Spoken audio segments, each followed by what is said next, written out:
नमस्कार। आप देख रहे हैं स्टार बिहार न्यूज और मैं हूं रंजीत मिश्रा। मेरे साथ शिक्षक नेता, बिहार प्रदेश शिक्षक संघ के नेता शशि रंजन सुमन जी हैं।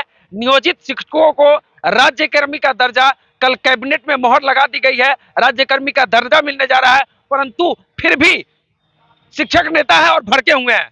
कल ही आप लगातार भड़के हुए हैं, क्या मामला है? क्यों आप लोग, जब राज्य कर्मी का दर्जा बिहार सरकार दे रही है आप लोगों को, फिर आप लोग क्यों नेतागिरी कर रहे हैं? हम लोग नेतागिरी नहीं कर रहे हैं। सबसे पहले तो आपके चैनल से हम बिहार के तमाम नियोजित शिक्षकों को जो राज्यकर्मी का दर्जा दिया गया है उसके बारे में हम विस्तार से बताना चाहेंगे कि राज्यकर्मी का दर्जा जो सरकार के द्वारा दिया गया है, हम लोगों से इससे पूर्व भी विभाग के द्वारा एक प्रारूप प्रकाशन किया गया था कि अमुक अमुक चीज उसमें है और उस पर सभी हितबंद एज ए शिक्षक हम लोग ने भी अपना आपत्ति दर्ज कराया था। लेकिन बहुत दुख के साथ कहना पड़ रहा है कि जब सरकार के द्वारा कल नियमावली का अंतिम रूप से अधिसूचना जारी कर दी गई है बिहार सरकार के द्वारा, उसमें एक भी प्रारूप में लगभग बिहार के 4 लाख शिक्षकों में से 1.25 लाख शिक्षक जो हैं वह अपना आपत्ति दर्ज कराए थे। यह जो शब्द है उस पर हम लोगों ने आपत्ति दर्ज किया था कि विशिष्ट क्या है। हम लोग लगभग 20 वर्षों से पंचायत और प्रखंड शिक्षक का दंश झेलते आए हैं और जब हमारा कैडर आप राज्य स्तरीय कर रहे हैं, राज्यकर्मी का रूप दे रहे हैं, तो फिर बीपीएससी से जो बहाल शिक्षक हुए हैं हमको उसके अंतर्गत जो अध्यापक नियमावली है उसके अंतर्गत समायोजित करना चाहिए था। लेकिन सरकार जो है विशिष्ट शिक्षक का दर्जा देकर हम लोगों के साथ एक बार पुनः जो है सम्मान में जो है वह कटौती कर दी है। इसके लिए हम लोग जो है पुनः आपत्ति कर रहे हैं और सरकार से हमारी प्रार्थना होगी आपके चैनल के माध्यम से, या हम लोग मिलेंगे भी, मिलना भी चाह रहे हैं कि हम लोगों को विशिष्ट शिक्षक का दर्जा देकर, और कब तक हम लोग दंश झेलते रहेंगे। दूसरी बात है कि एक और आप बीपीएससी की परीक्षा का फॉर्म भरवाते हैं, 15 दिन के अंदर आप एग्जाम लेते हैं, 1 सप्ताह के अंदर आप रिजल्ट देकर पूरे हिंदुस्तान में वाहवाही लूट रहे हैं, तो फिर नियोजित शिक्षकों के साथ सौतेला व्यवहार क्यों?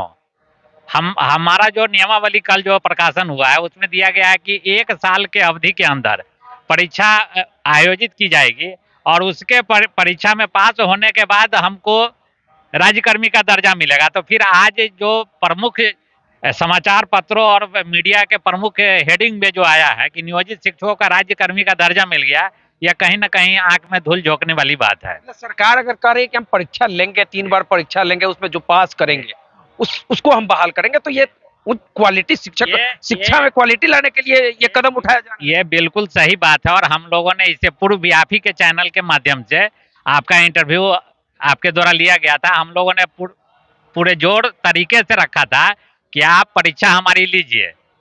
अभी 20 साल से जो हम पढ़ा रहे हैं तो हम लोग कितने परीक्षा पास कर चुके हैं, लेकिन फिर भी सरकार को लगता है कि हम सक्षम नहीं है, तो हमारी परीक्षा लीजिए। मैं स्वागत करता हूं, लेकिन हमारा जो मूल वेतन है 9300 का, जो राज्यकर्मी का वो मूल वेतन है, वो उसको क्यों नहीं सरकार दे रही है? और इसमें क्या कर रही है सरकार? जो आज हमको जो वेतन मिल रहा है वही वेतन मिलेगा। फिर आप, जब हमारी जवानी थी तब हम अपने गांव के पंचायत के बच्चे को पढ़ाए, और आज जब हम 45 पार कर चुके हैं, हमारे बहुत सारे शिक्षक अब 60 के कगार पे हैं, उनको अब कह रहा है कि अन्य जिला में 3 जिला का ऑप्शन दीजिए, वो भी 1 साल के बाद। तो जो घर में पढ़ा है अब उनको बाहर जाना, बताइए। जबकि अन्य सभी विभागों में है कि लोग जब सेवा के अंतिम चरण में आते हैं तो उनको गृह जिला दिया जाता है, और हम लोगों को अंतिम समय में जिला से बाहर किया जाने का मतलब बुढ़ारी में बाहर जाना है, मतलब नॉर्थ बिहार वाले को साउथ बिहार भी। जबकि आज के तिथि में बुजुर्ग माँ है, परिवार है, बच्चे हैं, उसके भी देखभाल करने होते हैं। और ऐसा नहीं है कि हम पंचायत में ही है, बहुत सारे लोग अभी भी 100 किलोमीटर से आ रहे हैं। बहुत सारी लड़कियां हैं जो अनमैरिड शिक्षक बनी थी और आज अपने नैहर में रहने वाली है। आज वह ससुराल भी नहीं जा सकती। हम नैहर और ससुराल छोड़ के इसको अन्य कहीं तीसरा विकल्प खोजने के लिए मजबूर किया जा रहा है। तो यह कहीं ना कहीं नियोजित शिक्षकों को प्रताड़ित करने का काम हो रही है सरकार के द्वारा, जिसको हम लोग पुनः माननीय मुख्यमंत्री जी से विचार विमर्श करने के लिए आग्रह करते हैं कि नियोजित शिक्षक आपके राज्य के नागरिक हैं, आपके अंग हैं, इनके साथ सौतेला व्यवहार न हो। और अगर परीक्षा लेनी है, परीक्षा लीजिए, हम लोग उसका विरोध नहीं करते हैं। हमारे खिलाफ प्रोपगेंडा। अब के पाठक जी के ऊपर भड़के तो हुए नहीं ना है आप लोग? नहीं, हम वो पदाधिकारी हैं, हम उनके कर्मी हैं, भड़केंगे क्यों? लेकिन कुछ बातें हैं जो व्यवहारिक रूप से हमारे अपर मुख्य सचिव महोदय को भी हम ध्यान आकृष्ट कराना चाहेंगे कि हम लोग भी बच्चे थे, हमारे पिताजी भी शिक्षक थे। 10 से 4 जो स्कूल होता था तो उसमें गुरुजी लोग लेट नहीं आते थे और विद्यालय का विधिवत पठन पाठन होता था। तो अब 9 से 5 अब किया जाता 9 से 5 है, लेकिन आप समझ सकते हैं कि अभी ठंडा के मौसम में जो महिलाएं 50-50 किलोमीटर से दूर आती हैं, सुदूर देहात तक आवागमन है। सरकार कह रही है कि 15 किलोमीटर के अंदर में आप रहिए। ठीक है, सरकार कह रही है, सरकार के द्वारा यह भी कहा गया है कि आप गांव में भाड़ा पर लेकर रहिए, लेकिन व्यवहारिक रूप में अब कितने गांव में शिक्षकों के रहने के लिए व्यवस्था है?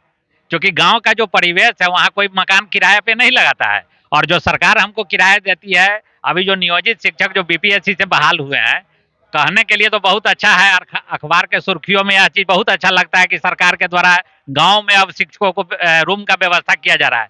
लेकिन आप बताइए कि जो शिक्षक 25,000 मूल वेतन पर आज योगदान किए हैं, उनको जो है मकान किराया भत्ता मात्र 1100 रुपया मिलेगा, 1000 रुपया मिलेगा क्या? 15% हाउस रेंट मिलना चाहिए। 4% ही मिलता है।